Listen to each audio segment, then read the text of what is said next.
Gloria a Dios. Vamos a organizar porque el viernes hay toque de queda también. Entonces vamos a mandar a reorganizar para ver cómo salimos adelante. Hoy por lo menos nos pusieron pico y placa, entonces también todo cambió, pero sabemos que es por este momento. Iglesia, buenas noches. Dios les bendiga. Qué pena no los saludé de entrada. Rápidamente, mañana hay tiempo de ayuno de oración con las intercesoras aquí para que puedan asistir. Ayer estuvimos en un clamor, una hora en este lugar, sabiendo de que se requiere y se necesita, amén, por lo que ha estado pasando en la ciudad de Cali. No seamos indiferentes, abramos el corazón. Si de pronto nunca lo habíamos hecho, por lo menos ahora que nos tocó como ciudad. Tal vez ha tocado en otros lugares, pero ahora tocó nuestra ciudad y estemos dispuestos para apoyar. Si no puede ir, puede estar orando, clamando, oremos para que sea el Señor haciendo milagros, obrando en ese lugar. Luz Dari ha estado con las hermanos Natalia y John y otros hermanos que se han unido del equipo ministerial, llevando ayuda, llevando alimentación, pero ahora ella nos dice que ya es suficiente, hay bastante gente que lo está haciendo. Entonces ahora vamos a mirar cómo aportamos, colaboramos para ayudar con otras cosas a la gente que, por ejemplo, hay personas que no pueden entrar a sus casas, están en edificios, apartamentos, están durmiendo en una cancha. Entonces, ¿qué se puede hacer por ellos? Entonces, la ayuda sigue. Usted puede acercarse, como lo dijo John Lennon, a Luz Dari y usted ofrece su aporte, su apoyo, y bueno, ella mirará cómo se puede direccionar todo lo que se puede dar. La iglesia tiene, nosotros como iglesia hacemos siempre un fondo que tenemos disponible y con eso también se ha estado trabajando, además de lo que han estado dando los hermanos, pero la iglesia como tal, dentro de todos los recursos que recibe, siempre se tiene un fondo de ayuda, con lo cual nos movilizamos y de ahí se ha estado también sacando, pero sabemos que es corto a la hora de poder cubrir todas estas necesidades. Amén. Bueno, vamos a la palabra del Señor. Hoy, pues viendo la situación que estamos viviendo, he traído un tema, creo que es pertinente para el momento, y es un tema que le he puesto por título: cuando los cimientos se estremecen. Cuando los cimientos se estremecen. Yo creo que una de las cosas más tremendas para nosotros los seres humanos es caminar sobre esta tierra y sentirla tan firme, tan segura, pero de pronto de un momento a otro se mueve, y eso es aterrador. Algo que sentimos firme, seguro, brincamos, saltamos, corremos, pasa un carro, pasa una planadora y como que no se hunde, ahí está firme, ¿verdad? Pero de pronto empieza a estremecerse, empieza a moverse, y entonces allí vienen situaciones difíciles. Nosotros como familia pastoral vivimos en un quinto piso. ¿Usted se imagina el susto tan impresionante en un quinto piso? Cuando todas las cosas empiezan a caerse y eso se estremecía impresionante. He hablado con personas que vivían en un noveno piso. Una sobrina mía vivía en un noveno piso y también es una cosa impresionante, ¿sí? Se dice, para los de rescate, dicen que en una edificación se puede usar escaleras hasta el tercer piso. Es viable tomar las escaleras para poder salir, pero del cuarto piso hacia arriba, lo más seguro es buscar algún lugar donde uno pueda por lo menos pasar el momento, o si no, dicen algunos, ascender, subir al último piso, por si de pronto hay un desplome, pues no va a caer todo sobre uno, sino que uno va a caer juntamente con la construcción. Entonces, pero la verdad, nadie se acuerda de eso en ese momento. Nadie se le pasa por la cabeza, porque es algo aterrador. Nosotros ya hemos vivido ahí temblores más suaves. Yo pensé que el que estaba pasando iba de largo, no iba a durar, pero empezó más y más, y fue algo impresionante, la verdad. Entonces, yo me puse a pensar en esto, ¿no? Cuando los cimientos se estremecen. ¿Qué pasa cuando los cimientos se nos estremecen? Se mueve lo que consideramos seguro, sólido, se mueve. Cuando los cimientos se mueven o se estremecen, como lo que acabamos de vivir, hay algo que ocurre, y es que se pone a prueba la verdadera solidez de nuestra fe y se revela dónde estamos edificados. Ahí se revela dónde estamos edificados, sobre la fragilidad o sobre la solidez. ¿Dónde has edificado tu vida? ¿Sobre la fragilidad o la solidez? Un cimiento puede ser lo que ocurrió ahora, que se estremeció la tierra. Puede ser un hogar que se destruye, se desbarata, hay división. Puede ser una empresa que se viene abajo, la economía, algo que considerábamos sólido, pero de pronto se desvanece, se desbarata. Y eso nos debe llevar a pensar. Entonces miremos rápidamente en este sentido qué ocurre cuando los cimientos se estremecen. Y lo primero que podríamos definir aquí es que se expone la fragilidad. ¿Qué se expone? La fragilidad. A veces aparentamos, a veces vivimos de mucho maquillaje, de mucha apariencia, pero cuando pasan estas cosas estamos expuestos. A veces salimos de la casa muy perigollados, muy bien vestidos, ¿verdad? Y no salimos hasta que no estemos bien arreglados. Pero ¿qué ocurrió el lunes? Muchos salieron hasta en toalla, ¿verdad? Recién levantados, con el pelo alborotado, mejor dicho. Es decir, que esto expone la fragilidad nuestra, nos expone realmente como somos, nos expone como somos, expone la fragilidad. Las crisis y las tormentas de la vida derriban aquello que solo se basaba en emociones pasajeras, en la comodidad o en la autosuficiencia. Eso hace estos momentos, nos pone a pensar, nos pone a mirar la realidad. Jeremías 17 es un texto muy llamativo porque ahí habla de algo que el Señor siempre confronta nuestras vidas, ¿no? Y quiero recordarlo en esta hora. Jeremías 17, versículo 9 al 10 dice: engañoso es el corazón más que todas las cosas y perverso.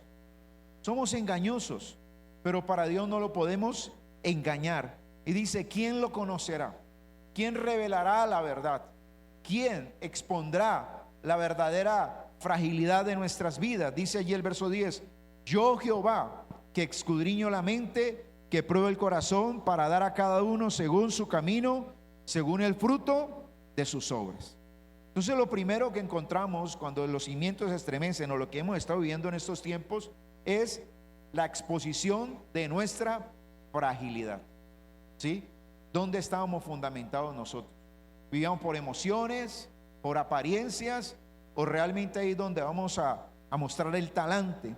Otra cosa también que ocurre cuando los cimientos se estremecen, y es que se evalúa el interior. Se evalúa el interior. ¿Qué hay adentro de nosotros? Las apariencias externas o los esfuerzos superficiales no resisten la presión, no la resisten. Yo estaba leyendo acerca de esto de los sismos, y decía de estas personas que tienen que ver con todo lo que es la tierra, los geólogos, decía un geólogo: lo sobrenatural no es que tiemble. Y es algo que me puso a pensar, porque normalmente no hay conciencia de esto. Lo sobrenatural no es que tiemble. Lo sobrenatural, decía este geólogo, es que nosotros como seres humanos vivamos sobre una superficie que permanentemente está en movimiento. La tierra está en movimiento, totalmente, siempre. Estaba mirando unas estadísticas y hay cantidades de sismos. Incluso han ocurrido sismos de mayor magnitud, sino que ocurren o son enfocados en lugares selváticos, lugares desiertos, donde no hay habitación de seres humanos. Pero dice que se han registrado en estos últimos tiempos sismos de 9 puntos, que eso es ya destructivo, de 8. Han habido en muchos lugares, ha estado temblando. Hacían una comparación entre lo que pasó en Venezuela y lo que pasó en Colombia, y nos diferencia un solo punto. En Venezuela fue de 7.5, aquí fue de 7.4, obviamente en el epicentro. Pero ¿por qué la destrucción fue tan tremenda? Y es por la sobrepoblación, porque hay un mayor peso de concentración de sobrepoblación. Y yo entiendo que a veces, amados, la naturaleza sigue su ciclo, porque nosotros, analizando la composición de la tierra, es como si hiciéramos ¿cómo se llama cuando uno pone fichas? las va colocando. Ah, ¿cómo qué? Un rompecabezas. Hay diferentes fichas. Por ejemplo, frente a nosotros, aquí en el Pacífico, está la placa Nazca, así se llama, y que se choca con la placa Suramérica. Y esas placas están en constante movimiento. Por eso por aquí, por el Pacífico, donde está esa unión, ¿sí? Pero esa es la Tierra, así Dios la creó, y ella está en movimiento. Ahora, eso es lo natural de ella. Ella se va a mover en todo tiempo. ¿Quién es el que realmente nos pone en riesgo a nosotros? Nosotros mismos, por toda la estructura que edificamos sobre la tierra, por grandes edificaciones.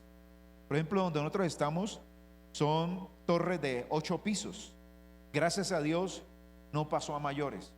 Por ejemplo, se reventaron tubos de agua, por ejemplo, en el piso donde estamos nosotros reventaron tubos de agua. Mi hermana vive también en un edificio, creo que son también como 8 pisos o 10 pisos, y ella vive en el primer piso. Y yo tuve que ir a apoyarla porque se le había quedado cerrado su puerta, y era realmente tremendo todo lo que pasó allá, la destrucción, las paredes, se vinieron los ladrillos, se agrietaron, una cosa tremenda. Pero entonces no es en sí que es que el sismo sea violento, es que nosotros hemos construido sobre todas estas áreas y colocamos un mayor peso.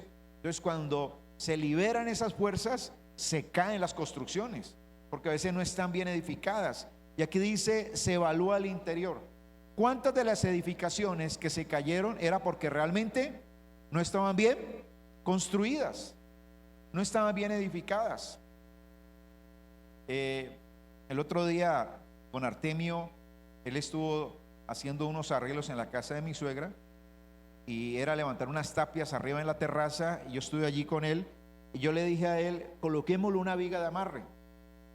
A veces se parece algo que no, ¿para qué? Eso no se va a caer, pero es mejor asegurar. Y se puso la viga de amarre, y fuera de eso se hizo comprar dos perlines bien gruesos y se hizo soldar. Y cuando pasó eso, yo inmediatamente pensé en esa pared, porque esa pared queda casi en el vacío, una pared. Acá no hay construcción. Entonces yo decía, ¿qué tal que se hubiera caído? Pero a veces nos confiamos demasiado. Y entonces cuando pasan las situaciones, se mueven los cimientos, se evalúa nuestro interior, ¿sí? Esas apariencias externas, hemos tal vez construido sobre heno, sobre hojarasca.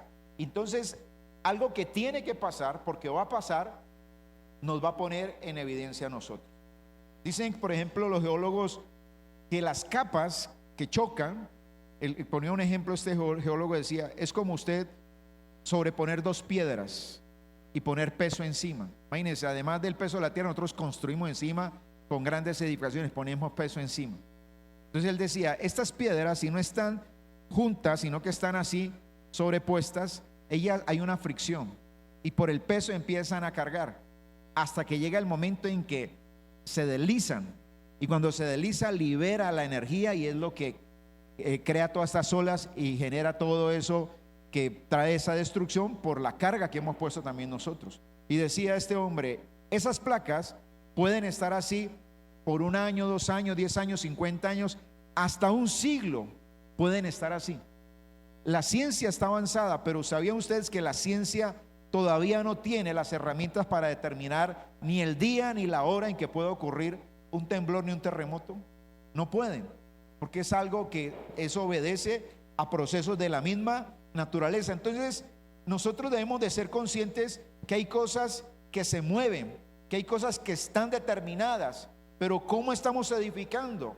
Y si nosotros no edificamos bien, si no estamos bien, pues este movimiento, estos cimientos, cuando se estremecen, se va a evaluar nuestro interior. Van a salir a flote las apariencias, todo lo superficial, todo lo que no resista la presión. No va a resistir la presión, y ahí es donde se revientan.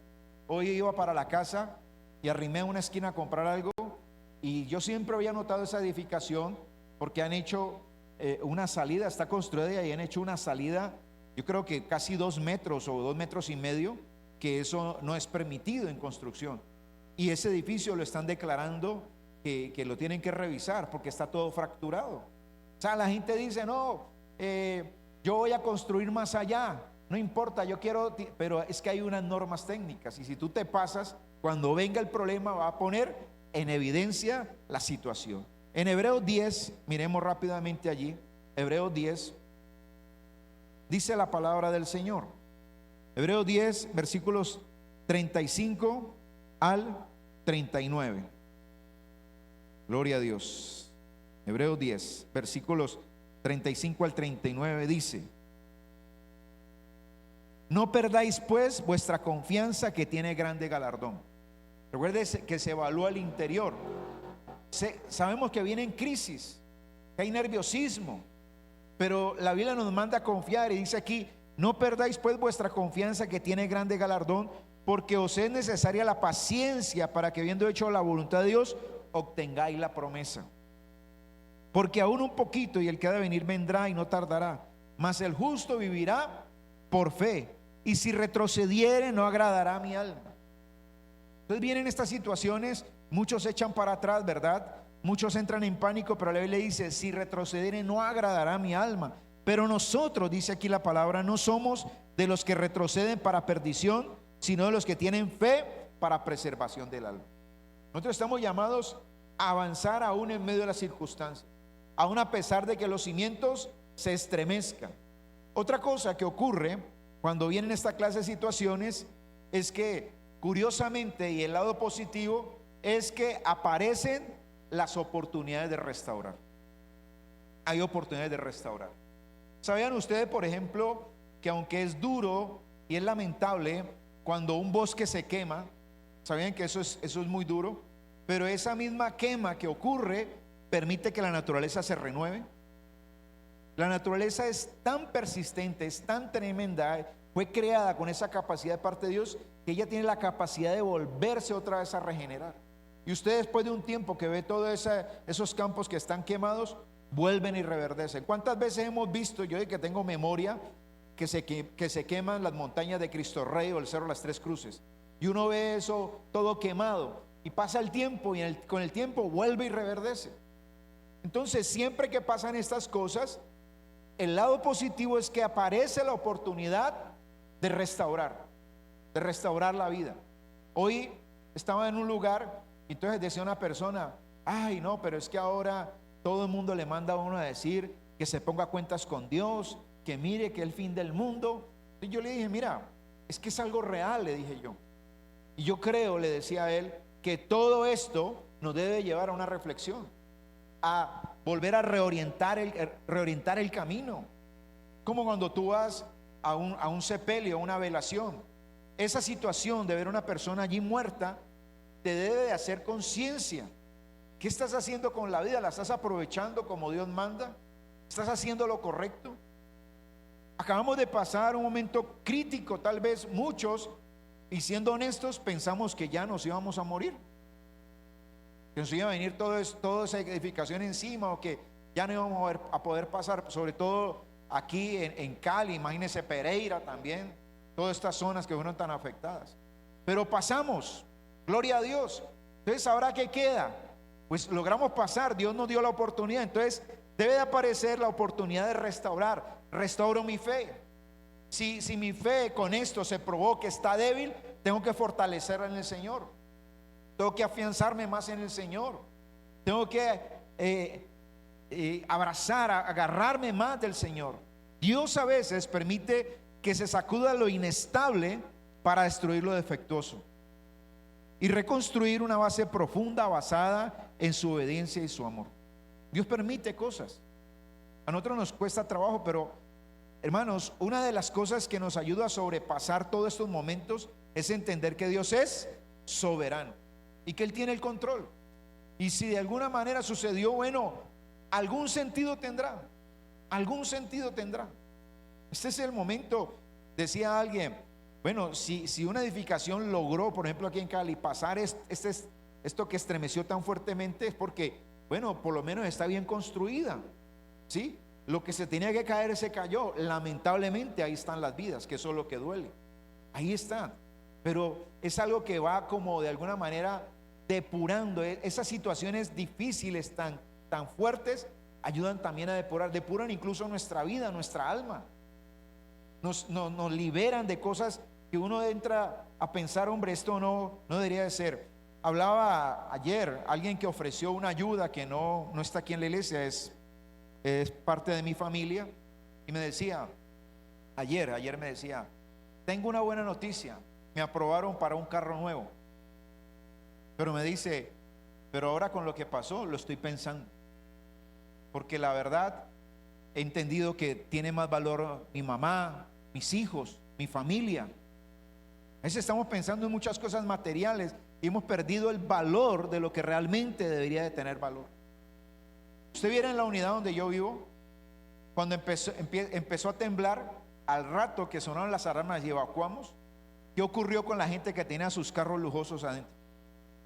Los sacaron todos sacaron los carros a la calle, en las calles. Ahora, yo no critico, yo lo que pienso es, ¿quién sabe esa persona está pagando un carro de 100, 130 millones de pesos, tiene una deuda encima? Imagínate que se caiga y se aplaste allí, queda con una deuda y queda sin carro. Pero a veces, hermano, esto nos pone a pensar, ¿dónde está puesta nuestro interés, nuestro afecto, nuestra devoción? Si realmente le damos valor a lo que deberíamos de darle valor y no a cosas superfluas, pasajeras. Entonces, al reflexionar, esto nos ayuda ¿a qué?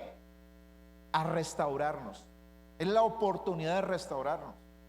Es la oportunidad también de probar nuestro amor, nuestro afecto por los demás, de ayudar, de colaborar. En Hebreos habla precisamente de esto de restaurar, y vamos al capítulo 12, versículo 26 y 27. Dice allí Hebreos, la voz del cual conmovió entonces la tierra. Está hablando del momento cuando el pueblo de Israel va ante Dios, y dice que el monte donde Dios descendió se estremecía y se oscureció y temblaba. Si sentimos miedo, esa gente estaba paniqueada de ver que salían rayos y centellas de allá del monte, y se oscureció y se estremecía la tierra por la misma presencia de Dios. Dice que la voz del que conmovió entonces la tierra, pero ahora prometió diciendo, aún una vez, dice, y conmoveré no solamente la tierra, sino también el cielo.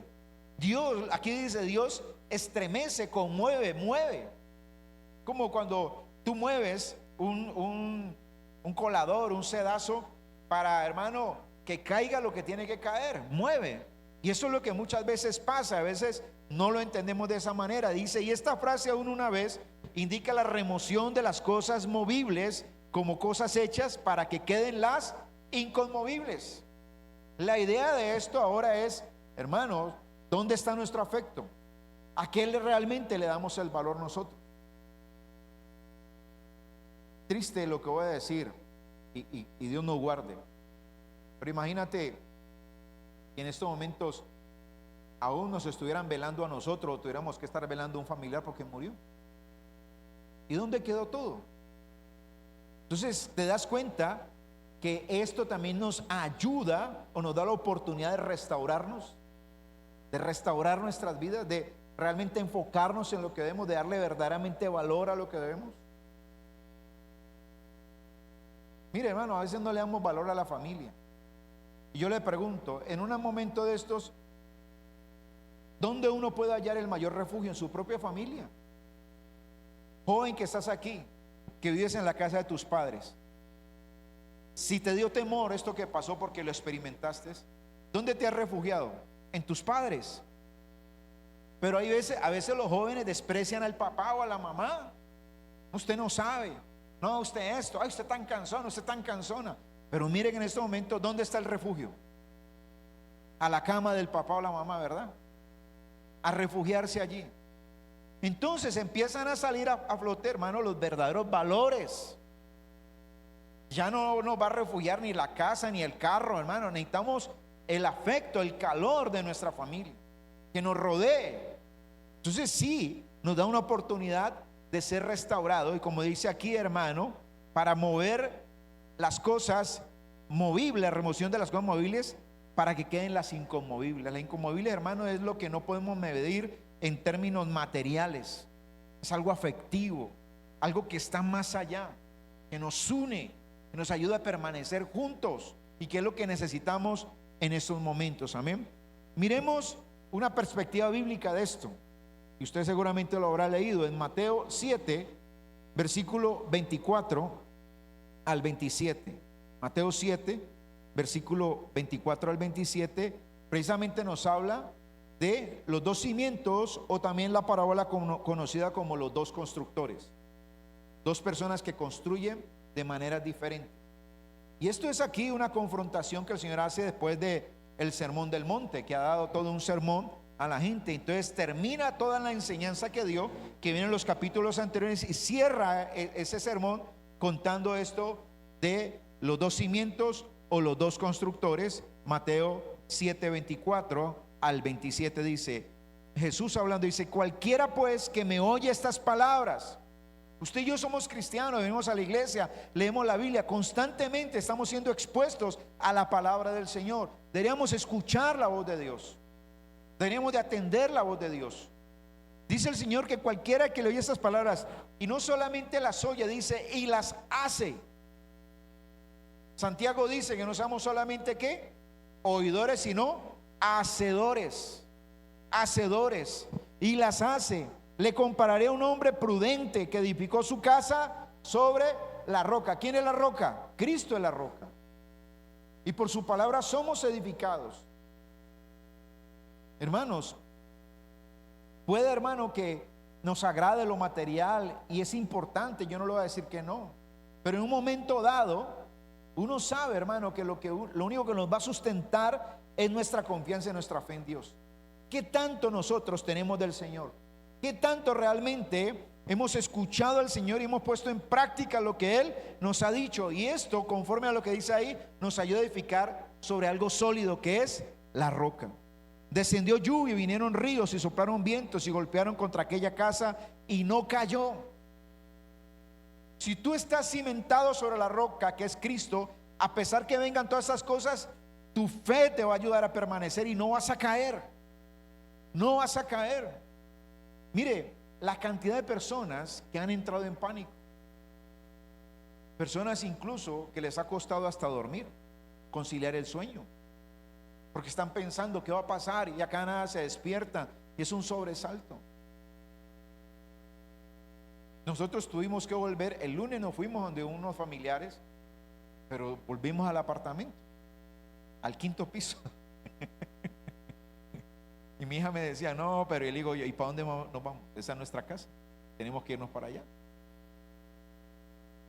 Entonces yo decía, si vamos a confiar en Dios, vamos a confiar de verdad. O sea, ¿dónde está realmente nuestra fe? ¿O dónde está lo que yo predico, lo que yo hablo de confiar en Dios? Pues tengo que demostrarlo. Vamos a confiar en Él y acostarnos a dormir. ¿Qué más hacemos? Dejar la maletica lista así, por si las moscas. Pero confiar, hermano, ¿para dónde más vamos a coger? Confiar en Él. Y esto sucede si tú has edificado sobre la roca. Si tú has edificado. Yo no voy a decir que no sintamos temor. Claro que sentimos temor. ¿Te imaginas? En ese momento que pasó en ese 5.º piso, allí han pasado otros movimientos sísmicos muy leves y pasan rápido.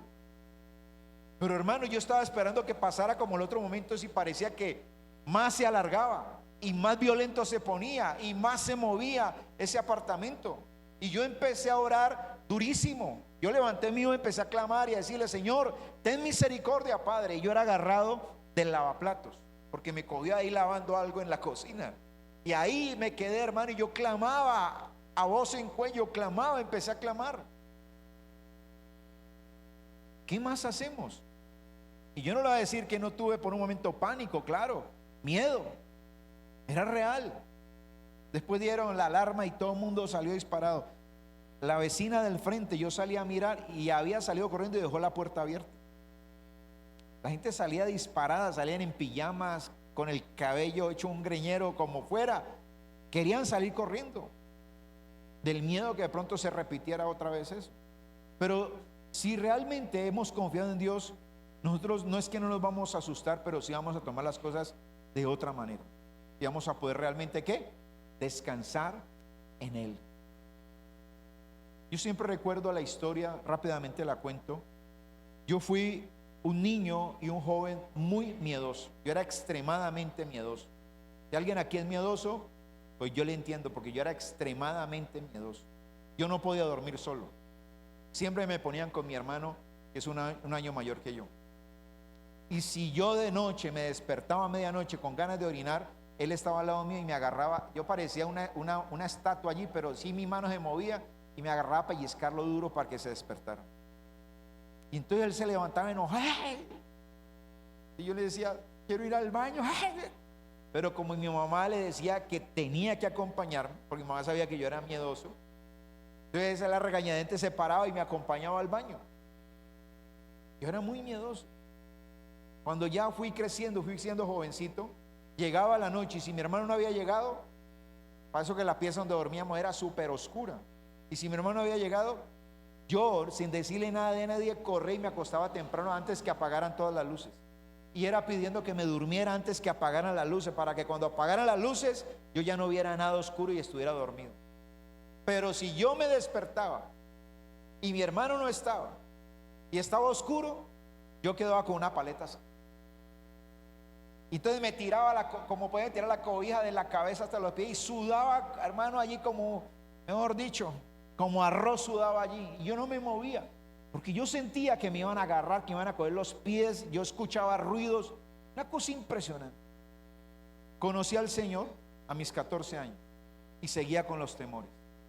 Y un día mi hermano no llegó y yo me quedé dormido y me desperté. Y cuando me desperté me iba a dar como la del Chavo, ¿no? Como es que queda uno así congelado. Y cuando me iba a dar eso, que yo me iba a quedar así, literalmente yo escuché la voz de Dios que me dijo, ¿por qué tienes temor? Y yo como que reflexioné. Y el Señor me hizo una pregunta, me dijo, ¿quién es mayor? ¿Yo, que soy Dios el creador? O los demonios o los espantos a los cuales tú les tienes miedo. Yo, pues tú eres el creador. Me dijo, ¿y entonces por qué tienes miedo si yo estoy contigo? Y le digo que yo ese día experimenté una liberación y nunca más yo volví a sentir ese miedo. Yo después en oscuras tiré por a la cobija, caminaba, me movía, yo era feliz. Fui liberado de algo, hermano, que es el miedo que atrapa a las personas. Y en estos momentos hay gente, hermano, que ha quedado atrapado por el miedo y sufren. Pero tenemos que mirar en quién hemos edificado. Cuando tú edificas sobre la roca, dice, hermano, que aunque vengan lluvias, ríos, soplen vientos y golpeen contra ti, no caerás, porque estás fundamentado sobre la roca. Amén. Pero cualquiera que me oye estas palabras y no las hace, le compararé a un hombre insensato que edificó su casa sobre la arena. Hermano, es lo que hablamos ahora sobre la apariencia, sobre lo que no es sólido. Y si tú estás viviendo una vida cristiana, pero no estás viviendo una vida fundamentada sobre la roca, cuando vengan, hermano, cuando se estremezcan los cimientos, vas a sufrir mucho. Como cristianos debemos de entender que una de las cosas, y lo vamos a ver ahora, es practicar las disciplinas espirituales. ¿Y cuáles son? Son básicas: orar y leer la palabra. Tú tienes que vivir una vida de oración permanente, constante. Yo el lunes me levanté a hacer mi devocional. Antes, yo me levanto en la mañana, salgo a la sala, me postro y empiezo a orar. Yo ya estaba ahí en la cocina preparando el café, haciendo otras cosas, cuando vino este temblor. Y yo ya había hecho mi devocional. Pero hay personas que no. Por ahí vi unos videos de gente que está filmando y yo digo, impresionante. En medio de esa estremección hay gente que perversamente está filmando, ¿no? Y se están moviendo y ellos están así filmando, ¿no? Es de los que llegan a un accidente y el tipo está boqueando allí, que leen los primeros auxilios, y él lo que hace es sacar su celular y empezar a filmar. Eso es terrible hoy en día, ¿no? No piensan en la vida de la persona y no es, voy a filmar y lo mando por mis redes, lo mando, a ver, y no. Entonces están filmando y algunos se escucha, oh Dios mío, perdónanos Señor, Dios mío, Dios mío. Otros, bueno, vulgares, mientan madres, dicen groserías filmando esto, no hay que. Yo digo, Dios mío, no tienen respeto ni en ese momento. Qué horror, ¿qué tendrá que pasar para que reaccionen? Qué tremendo eso, ¿verdad? Nosotros somos conocedores del Señor. Dios se ha revelado. Tú eres de una familia cristiana, tal vez aquí eres jovencito, te han llevado a la iglesia desde muy temprano, te han enseñado los principios, pero ahora estás viviendo la realidad, estás viviendo todo esto que está pasando, te estás dando cuenta, hermano, que el mundo no siempre es como hemos querido y que vienen cosas difíciles y que solo allí lo único que te va a sostener es lo que te han enseñado acerca de Dios y su palabra. Debes de vivir, hermano, en el fundamento de Cristo. Orar. Yo digo, pero ¿por qué no se ora? Por lo menos antes de ir a dormir, haz tu oración. Levántate, haz tu oración. Lee la palabra. Lee un versículo, qué sé yo. Pero mantén en contacto con la Biblia, que te va a fortalecer, te va a ayudar a permanecer firme. Pero se pone en evidencia, hermano, lo que aparentemente parece ser un cristianismo no lo es para muchos. Porque empiezan a tambalear, porque no hay una promesa en su mente, porque no hay una promesa en su corazón, porque no tienen de dónde agarrarse. Y están confundidos. Entonces, hermanos, en esta parábola de los dos cimientos o los dos constructores, Jesús compara a quien escucha sus palabras y las practica con un hombre que cavó y edificó la casa, logrando que su casa, escuche, resistiera la tempestad. Ahora, ¿cuál debe ser la respuesta de un verdadero cristiano? Ante la incertidumbre y la destrucción de los fundamentos sociales, personales, lo que está pasando, la enseñanza cristiana llama a no ceder al miedo. ¿A qué nos llama la palabra? A no ceder al miedo. La Biblia dice, no temas. Isaías 41:10. No temas porque yo estoy contigo. No desmayes porque yo soy tu Dios. Siempre te sostendré, siempre te ayudaré con la diestra de mi justicia. No tengas temor, dice el Señor.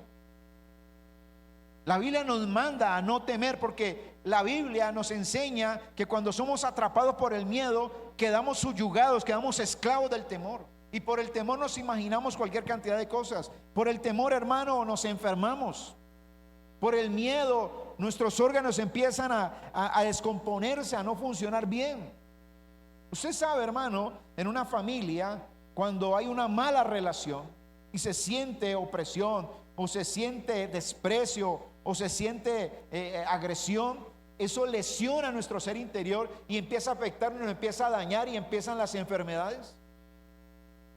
La Biblia nos advierte, hermano, que no podemos darle lugar a esta clase de cosas.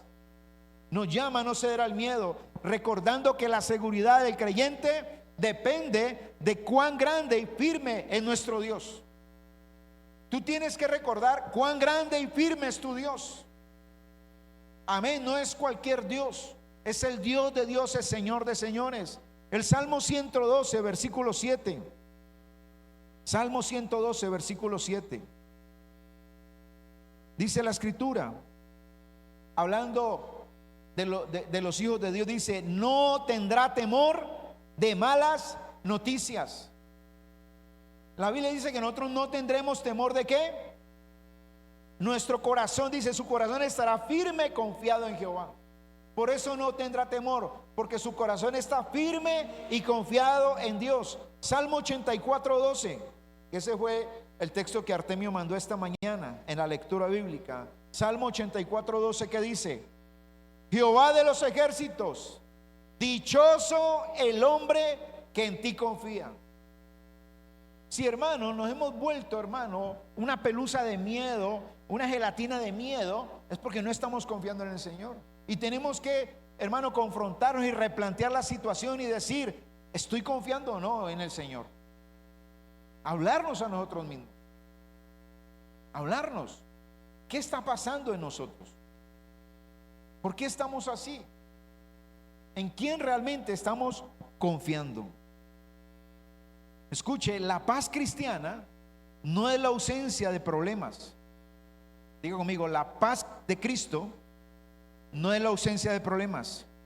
Diga, sino la presencia de Dios en medio de ellos. Es decir, no es que el problema no va a venir, pero lo que hacemos conciencia es que Dios está en medio. Dios está allí, Él tiene el control. Yo aquí digo, cuando usted ore, no diga, Señor, toma el control. Porque orar de esa manera, decirle, Señor, toma el control, es como si el Señor estuviera por allá, desprevenido, mirando por allá para otro lugar y lo ha abandonado a usted. Y entonces usted le tiene, hey, vea, tome el control. No.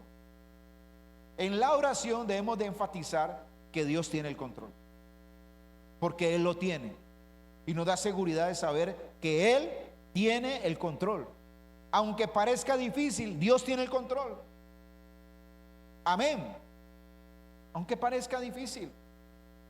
He escuchado a una periodista que decía hoy que ojalá toda el deseo que tenemos de ayudar no sea como una noticia que dura unos días y desaparece porque es reemplazada por otra. Es decir, en pocas palabras, hermano, que no sea simplemente el momento, sí, de lo que estamos viviendo. Entonces, yo estoy allí, pero ¿y después qué va a pasar? ¿Sabían ustedes, por ejemplo, rápidamente les digo, ¿sabían ustedes que muchas veces la gente de una iglesia va a un retiro, un encuentro, lo que quiera llamarle, y de allá vienen transformados, cambiados?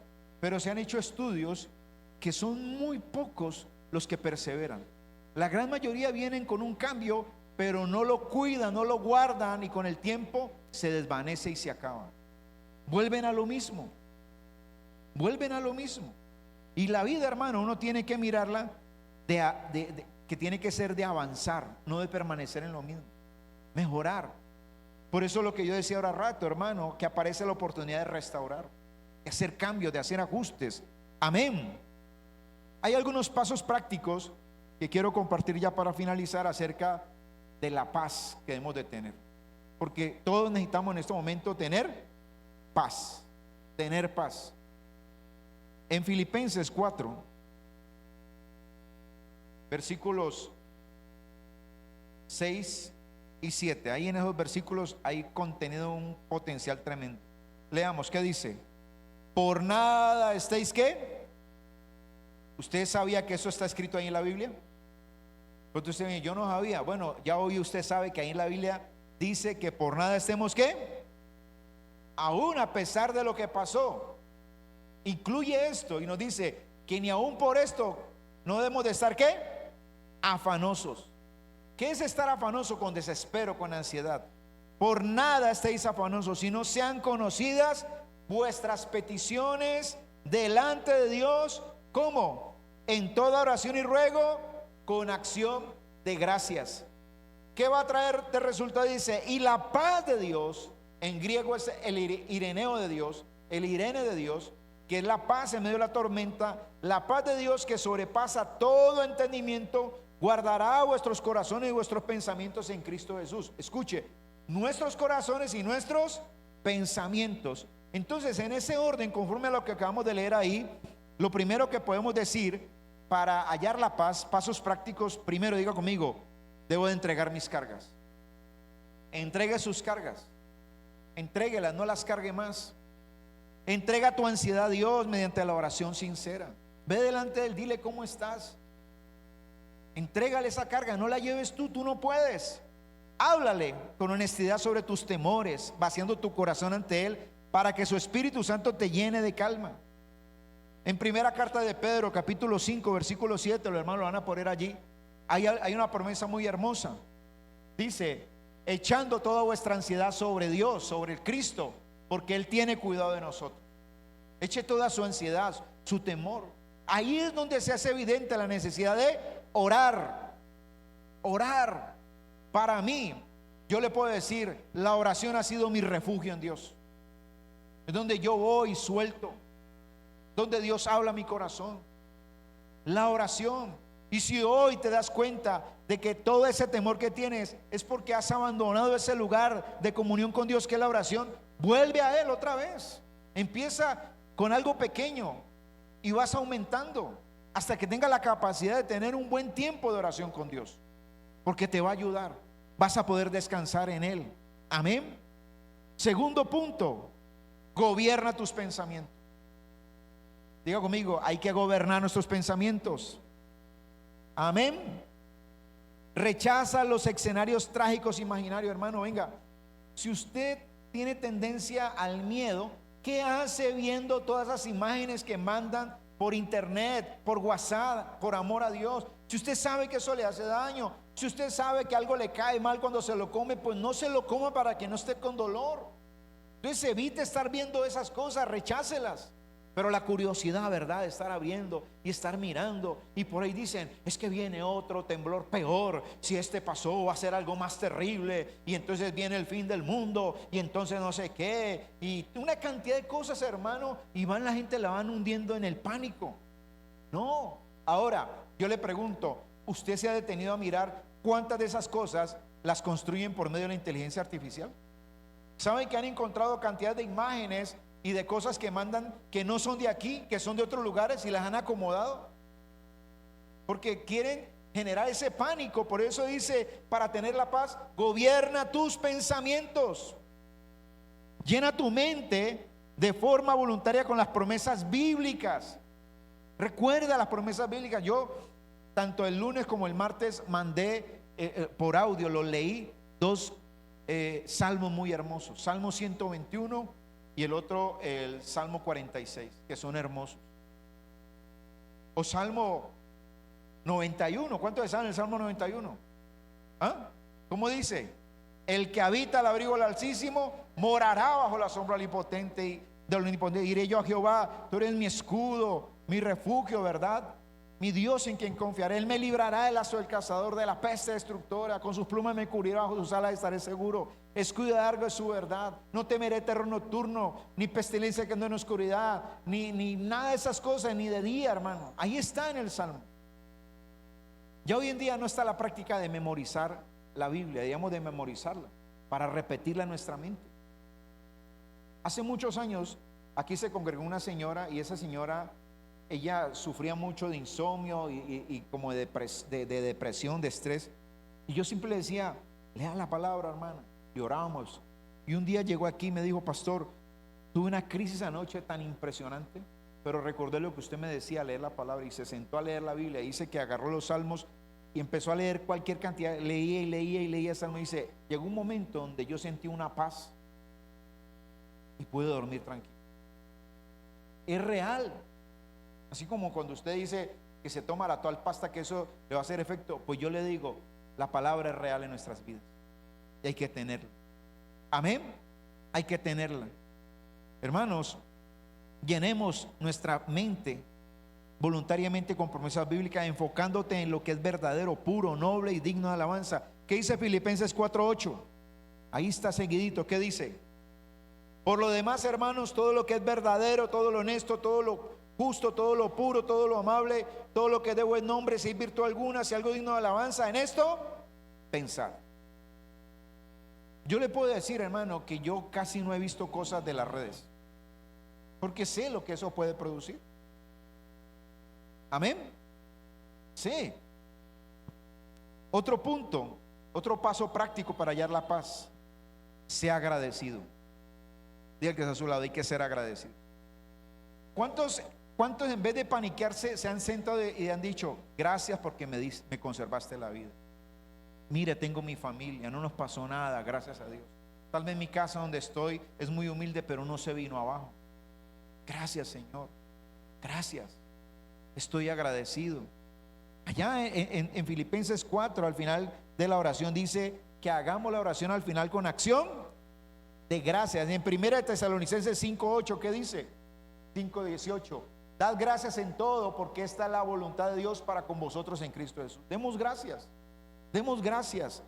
Hermano, la gratitud nos genera un estado de ánimo, de fe. Da gracias en medio de la prueba por la fidelidad de Dios que ha mostrado en tu pasado. La gratitud cambia tu perspectiva, alejando el rol de víctima y activando tu fe. Recuerdas todo lo que Dios ha hecho por ti. Otro punto: vive un día a la vez. Viva un día a la vez. ¿Qué va a pasar de 8 días? No, vivamos este día, esta noche, pasémosla.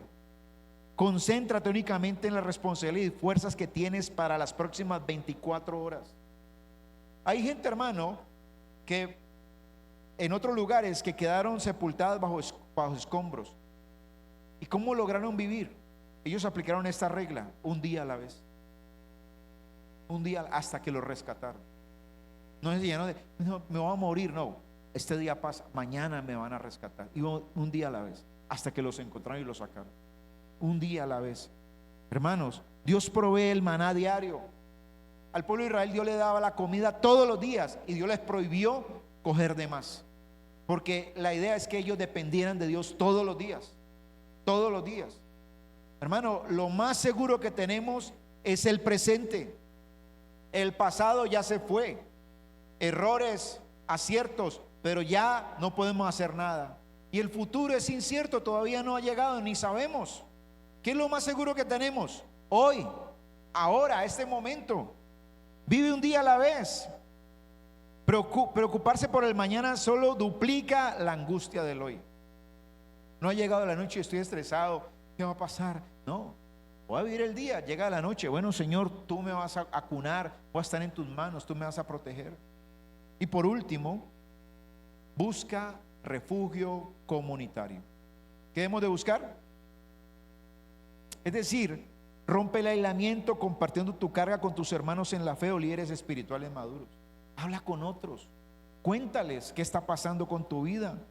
El diseño de Dios incluye el apoyo mutuo del cuerpo de la iglesia para sostenerse en la debilidad. Para eso es la iglesia, para apoyarnos unos a otros.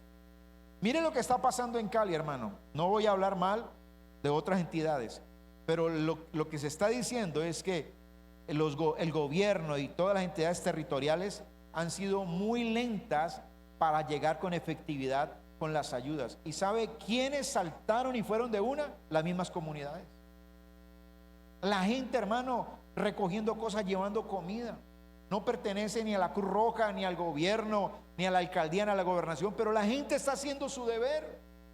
¿Qué quiere decir eso? Que nos necesitamos, que somos seres ¿qué? Sociales, que el que está a mi lado no está por casualidad. Mire, ahora que pasó esto, yo salí a mirar al vecino allá y le encontré la puerta abierta y no había nadie allí. Cuando al rato que bajamos nos mandaron a bajar todos al parque, estamos allí cuando él que venía y le digo, me dice, no, yo no estaba, mi esposa se quedó allí, pero ella salió corriendo con la niña, dejó la puerta hasta abierta. A él se le reventó el tubo del agua y yo con mucho gusto le dije, estamos para servir lo que podamos, vecino, con mucho gusto. Pues ayer en la mañana, lo primero que estábamos haciendo en la mañana que nos levantamos y abrir la puerta. Hay que mantenerla abierta por si las moscas. Y cuando va entrando el vecino con un poco de tarro, vecino, no tengo agua, ¿me puede regalar? Claro, hermano, venga, echarle agua, ayudarle a pasar. Pues están haciendo una reparación de la tubería y ya mi esposa hizo jugo, pasarle jugo, yo fui y le llevé jugo. Somos una comunidad. Amén. Terminamos leyendo el Salmo 133 y oramos, hermanos. Salmo 133 nos recuerda algo precioso. Hay gente que a veces, yo no disiente de la iglesia, hermano, pero por lo menos aquí tratamos de que haya una buena comunión entre nosotros y que hay necesidades las tratamos de suplir. Mirar cómo ayudamos, cómo colaboramos. Mire, yo no he estado allá, hermano, pero yo me alegro tanto de estos hermanos que han estado allá, que han estado diligentes. Yo me alegro, yo en otros tiempos lo hice, ahora ya les toca a ellos y lo están haciendo como debe de ser, con la altura. No solamente los que han ido, las hermanas que se han quedado cocinando, elaborando los alimentos, los hermanos que han prestado sus carros para llevar el alimento. Ahí yo mandé videos por el WhatsApp de la iglesia, los vieron, ¿verdad? Todo lo que la información, pues para que usted se dé cuenta de lo que se está haciendo como iglesia, ayudando a otros, no siendo indiferentes. Amén. ¿Qué dice el Salmo 133? Mirad cuán bueno y cuán delicioso es que habitar los hermanos juntos en armonía. Es como el buen óleo sobre la cabeza, el cual desciende sobre la barba de Aarón, y baja hasta el borde de sus vestiduras, como el rocío de Hermón que desciende sobre los montes de Sión, porque allí envía Jehová bendición y vida eterna. La bendición está en la comunidad que podemos tener, en la comunión unos con otros. Dios es lo que quiere y nos diseñó para eso, para que, hermano, lo que me falte a mí lo tienes tú y lo que te falte a ti lo tenemos nosotros y nos ayudamos mutuamente. Esa es la idea. Entonces, amados, ¿qué hacer cuando los cimientos se mueven? Ponga su fe en el Señor. Recapitule. Si usted reconoce que estaba yendo por donde no debía, devuélvase, porque Dios nos ha dado una oportunidad de vida. ¿Cuánto lo creen? Dios nos ha dado una oportunidad de vida. Recapitulemos. Hermano, cojámosle el gusto al Señor, que es bien agradable. Amén. Caminemos con Él, que es lo mejor que nos puede pasar. Gloria a Dios.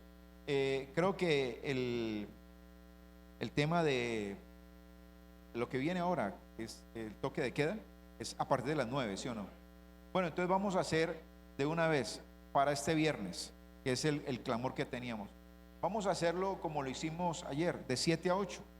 7 a 8, 8 pasaditas. Hacemos un clamor y listo. Pero vamos a estar en oración como iglesia. Invito a la alabanza, a las intercesoras. Vamos a estar aquí antes de las 7. Un cuarto para las 7 ya estamos aquí. Y pasadita a las 8 ya hemos terminado. Porque es lo que nos compete también seguir orando. Amén. Para no dejar pasar el viernes que habíamos programado de clamor. Entonces ya sabe y lo vamos a publicar también por los grupos. Vamos a orar, póngase de pie y le damos gracias al Señor.